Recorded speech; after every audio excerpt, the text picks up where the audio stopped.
歡迎大家返嚟趣味視頻。今日同大家分享就係越南新建咗個新機場喺呢一個lâm騰，即係龍城嗰度，就接近喺呢個頭頓巴里嗰度嘅。咁距離胡志明市我哋去呢就係個半鐘車到啦，如果唔塞車。但係近來呢塞車係非常之嚴重嘅。又每一次我哋去頭頓呢就要3個鐘左右啦，所以而家去頭頓呢朝去晚回係冇可能㗎，一定要係留低過夜。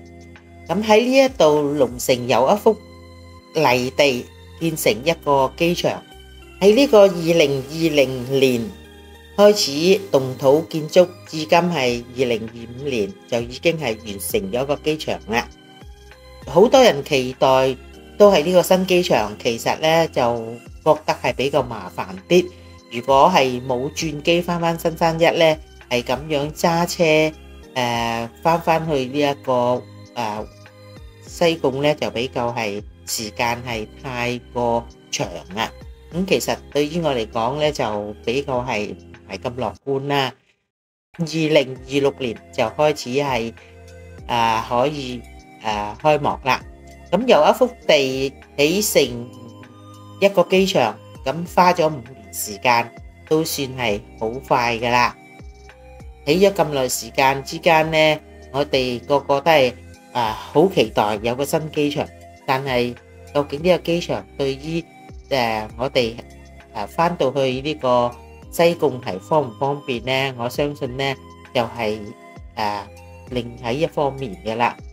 咁聽講呢一個機場起咗之後呢，佢就會係用好多啲好先進嘅機械啊，即係好似入境用乜嘢，即係全部 scan 嗰啲行李咧成呢，應該佢又用新嘅，就冇喺呢個新山一嗰啲比較係舊啲啦。咁至於咁遠坐車程呢，又比較係困難啦。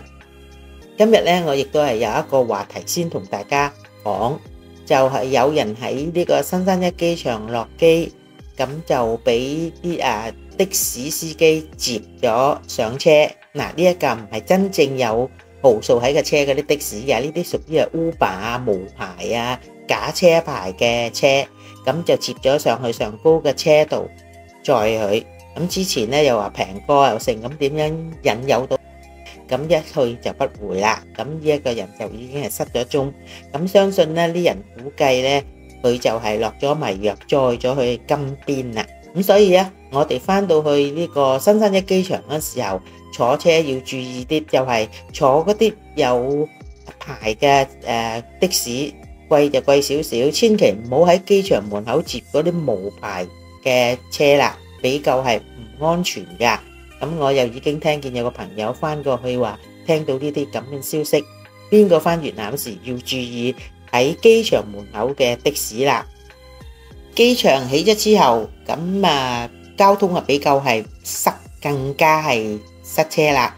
咁聽講而家呢就正在起緊，好多年噶啦，已經係同個機場差唔多時間，又起咗一條高路，由山或者海經過嘅。係好長嘅路嘅，咁如果係開闊咗呢一條路咁方便呢，咁我哋坐翻去呢個西貢都唔係困難，但係都係要個幾鐘車。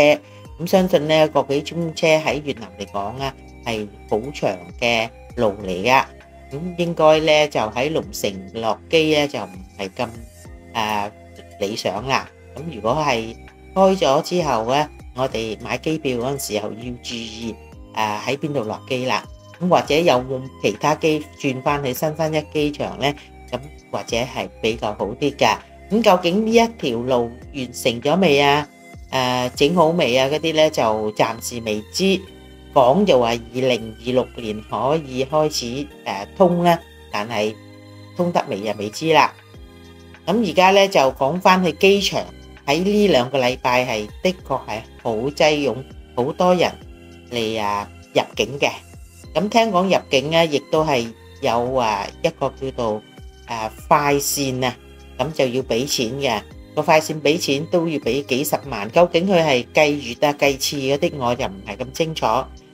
又有啲人咧就登記快線，但係快線同唔快線都係差唔多。聽講快線佢哋都要等咗成個鐘，咁如果係排隊入去呢啲咧，聽講呢幾日咧要排2個幾鐘先係可以入到境。所以邊位返越南就唔好嘥錢整呢個快線嚟入境啦，咁自己慢慢排隊穩陣過。聽講係嘥錢嘅，快與唔快都係差唔多，因為個個都懟埋去快線，佢辦都係辦唔切嘅。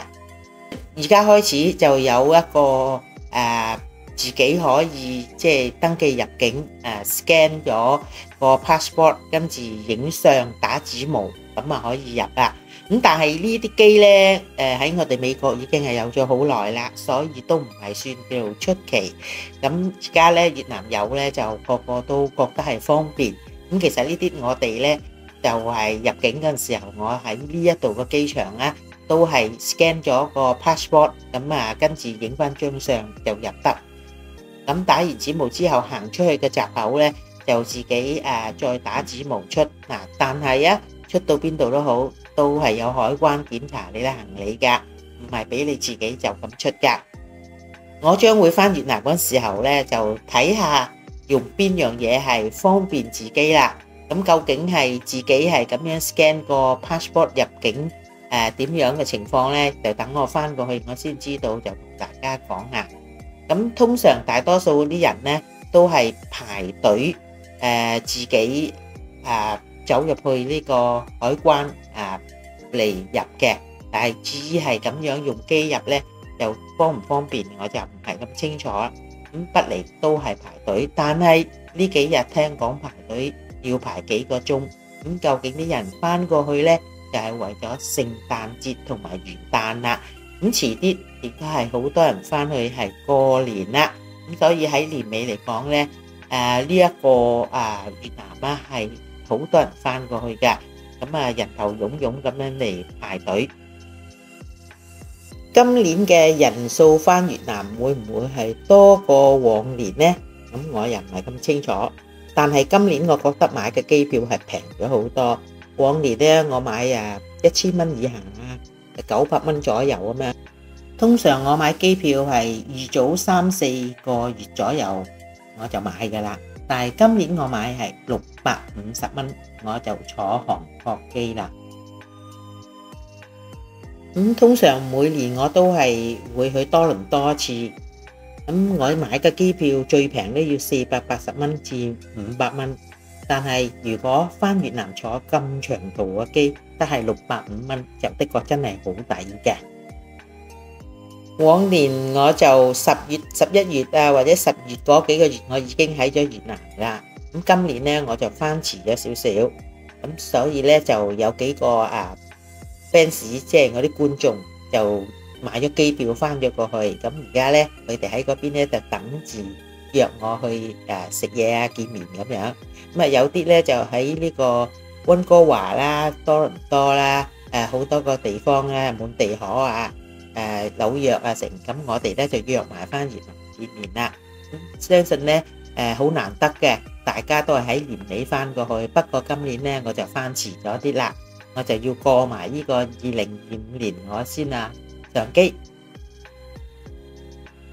今年喺越南好多地方水浸放題啦，所以整到水災咁喺大能芽莊包括大勒好多地方邊和都係有。咁好多朋友而家咧喺越南本應佢哋係買咗機票去大能周圍玩，咁但係而家水浸，所以咧佢哋啲機票都俾 cancel 咗啦。咁究竟到我翻過去咧，我哋仲有邊個地方可去咧？因為喺胡志明市，不論上陸省下陸省，即係例如林賴嗰方面都係水浸好犀利噶。咁所以咧就今年咧就係特別多水災喺越南。喺我今年翻過去睇下個情況點樣啦，聽見好多人講喺嗰邊咧現時好多人都係冇工做，都幾困難下噶。雖然聽見係越南越嚟越開放，建築越嚟越靚，係好繁華，但係只有國富民窮就係好難過㗎。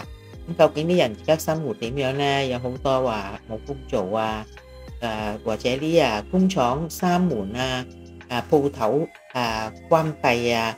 例如而家周街都有話鋪租出租嘅，咁因為咧就啲人賣嘢係頂唔順個鋪租同埋人工，咁好多都係閂門嘅。咁而家咧啲人買譬如牛奶糖啊，成都喺網訂，人哋交埋貨嚟，咁所以啲鋪頭做咧就係比較困難啲，咁步步都已經係關閉好多噶啦。咁今期我翻過去咧，就睇下個情況係唔係比舊年更加差啦。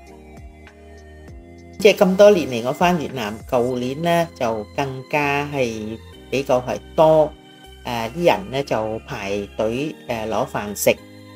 咁因為咧亦都有好多喺外國咧寄錢100幾十咁夾埋呢個救濟俾啲人煮啲飯，每個星期派1次或者2次，尤其是喺呢一個大水鑊醫院附近，因為嗰度咧大多數都喺鄉下出嚟嘅，咁有啲咧就喺西提住啊，就都會排隊去攞飯食，因為而家有好多啲年紀大咗50、60歲嗰啲都揾唔到工做嗰啲咧，亦都係要靠排隊攞飯食㗎，咁所以有好多人咧就係donation下啲錢咧，俾嗰啲人派飯嘅，咁而家仲要係更加多添，咁一個星期有陣時而家見到都派3次2次㗎，咁喺嗰邊如果係冇咗份工，仲要年紀大，或者啲兒女唔養，無兒無女嗰啲係更加慘嘅。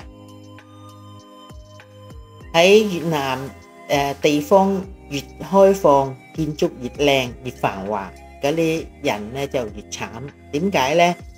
當你有間屋咧，如果話拆遷，咁喺中國嚟講，一拆遷就開心咯，好多錢可以收啊，又或者有幾幅地真係發達啦。但喺越南如果拆遷咧就慘啦，有市價嘅價值嗰間屋，頂多係俾你70%，